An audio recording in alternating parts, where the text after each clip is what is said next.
Sreeleela time turn అవుతోందా? చాలా రోజుల తర్వాత తెలుగు ఇండస్ట్రీలో మళ్ళీ ఈమెకు అవకాశాలు క్యూ కట్టబోతున్నాయా? గుంటూరు కారం తర్వాత ఖాళీగా ఉన్న శ్రీలీలకు పాత పరిచయాలే హెల్ప్ అవుతున్నాయేమో అనిపిస్తోంది. కలిసొచ్చిన కాంబినేషన్లోనే మరో సినిమాకు రెడీ అవుతున్నారు ఈ బ్యూటీ.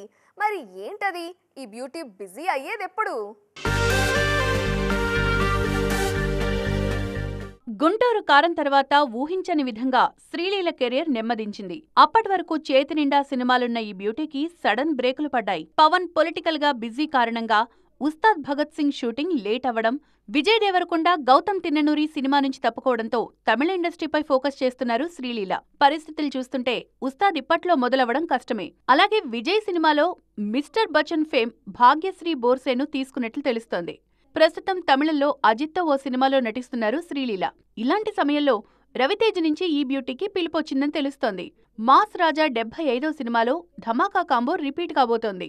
సామాజ వర్గమన సినిమాకి రైటర్ గా పనిచేసిన భాను భోగవరపు దర్శకత్వంలో రవితేజ ఓ సినిమా చేస్తున్నారు. సితారా ఎంటర్టైన్మెంట్స్ నిర్మిస్తోన్న ఈ చిత్రం 2025 సంక్రాంతికి విడుదల కానుంది. శ్రీలీల ఇందులో రవితేజకి జోడిగా నటించబోతున్నారు. ధమాకాతోనే ఈ భామ దశ తిరిగిపోయింది. కెరీర్ కష్టాల్లో ఉన్నప్పుడు సెకండ్ ఇన్నింగ్స్ లోనూ మాస్ రాజానే మరోసారి శ్రీలీలకు ఆఫర్ ఇస్తున్నారు.